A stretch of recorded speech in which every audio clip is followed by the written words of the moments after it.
Welcome to Standard Chartered Money Insights, a podcast series by Standard Chartered Bank that brings you market views and insights on the go. Hello everyone, my name's Manpreet and welcome to Through the Noise. Now the past week that we've just been through was absolutely packed with major central bank decisions.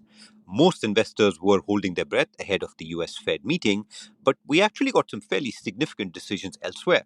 First from the Bank of Japan, which went a little against the grain to hike rates, and the Swiss National Bank, which became the first major central bank to actually cut rates in this cycle. So, are these actions, particularly those from the Swiss National Bank, a sign of more to come? And is that actually good for financial markets? To discuss that and more, today I'm joined by Raymond Cheng, who's our Chief Investment Officer for North Asia. So, welcome, Raymond. Thanks so much for joining us today. Let's start with the US Fed. In your view, from the outcome of the meeting, what is your view on the impact on US government bonds and indeed US risky assets more broadly? Thanks, Manpreet. The message from the Fed this week was decidedly dovish. The Fed delivered two key dovish signals in our view.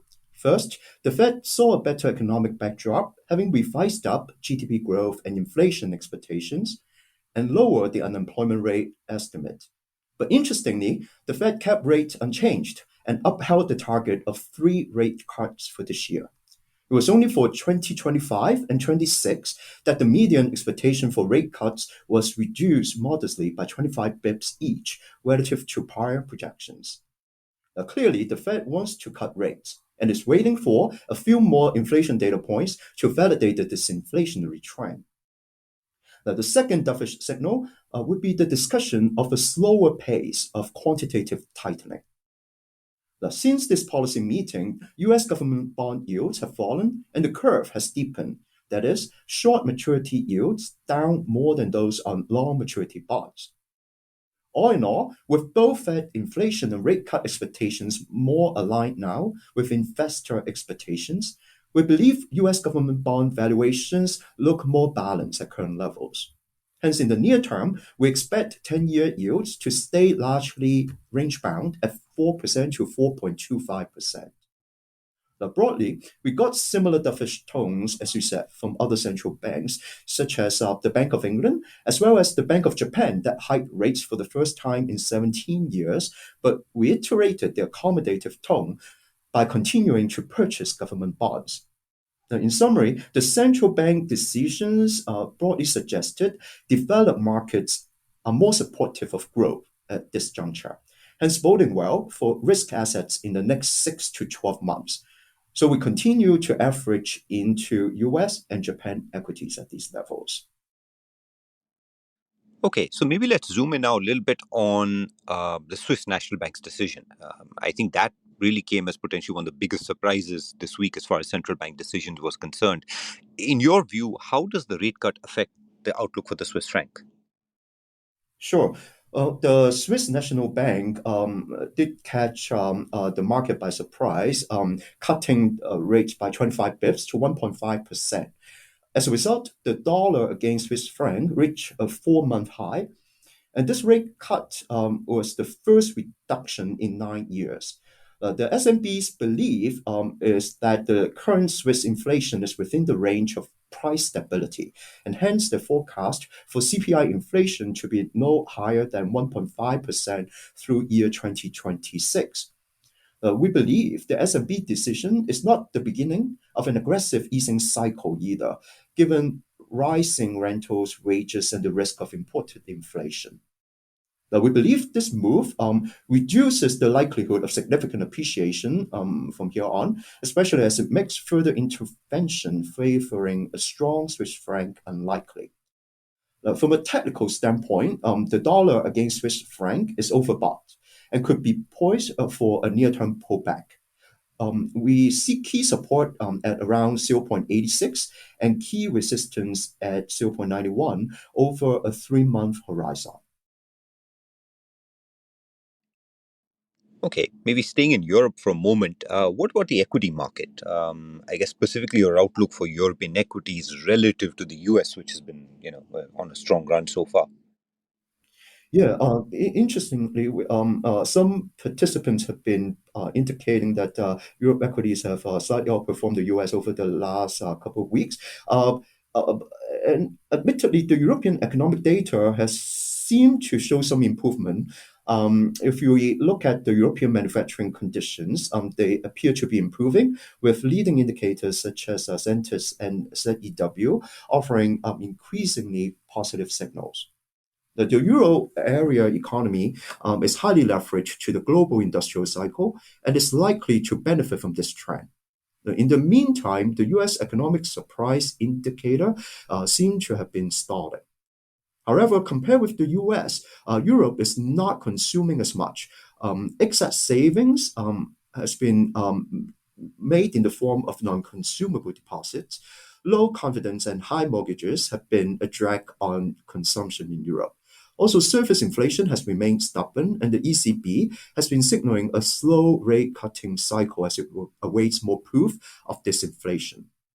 Now, we have also observed recently a pickup in capital allocation towards European equities. And this has been the most over the last 4 week period since June 2020. However, the Fed has signaled now that it continues to expect rate cuts this year, despite some sticky inflation risks.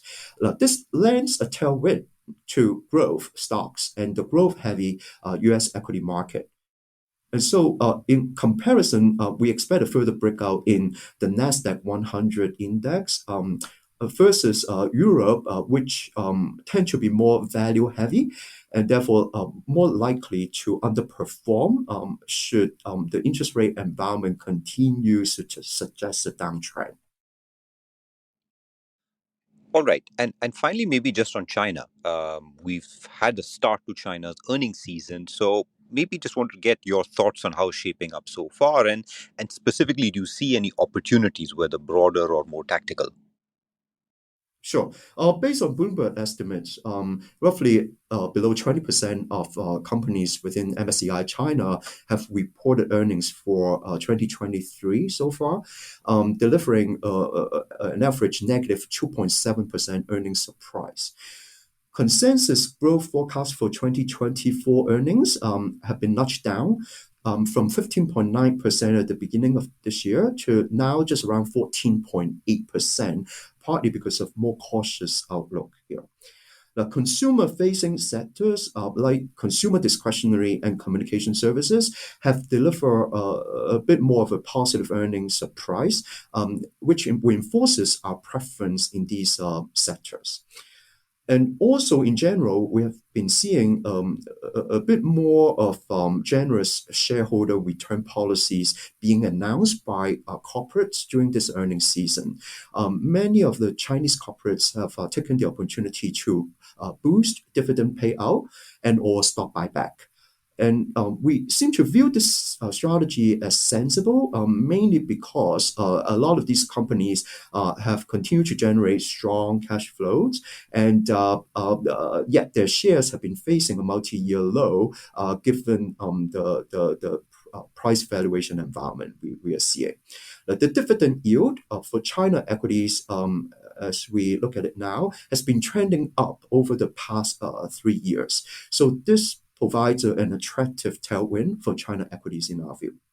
But broadly speaking, to sustain the rally of China equities, we will need more confidence in macro developments in China. This would include the avoidance of deflation. Now, despite that, we continue to see some tactical opportunities in China equities in sectors such as consumer discretionary, communication services, and tech sectors, apart from high dividend stock ideas. Now, specific to the consumer-facing industries, we think they will benefit from a pickup in consumption growth. And in terms of technology, we are going through the cycle where we would likely see a replacement of tech hardware as well as upgrade into AI-enabled hardware and chips as well. So we continue to see pockets of opportunities in China equities, even though broadly we retain a neutral view on China equities. All right. I think we'll bring the conversation to an end there as we're almost out of time. So thank you, Raymond, for taking time to join us today. As always, maybe I'll just sum up the key takeaways from our conversation today. The first one being that, of course, a lot of central bank decisions this week, but overall we see them being largely a positive for equity markets, particularly more so in the US. Second, the surprise Swiss National Bank decision, we think, limits the likelihood of significant further Swiss franc strength, but of course focus on the 86 to 91 cent range from a shorter term perspective. And finally, of course, in Chinese equities, I mean, focusing on the earnings season, of course, but we really think the opportunity or the tactical opportunity sits in some of our sector calls. So thank you, Raymond, once again. And thank you, listeners, for taking the time to listen to our podcast today. We hope you enjoyed it, as always, and we look forward to speaking with you again next week.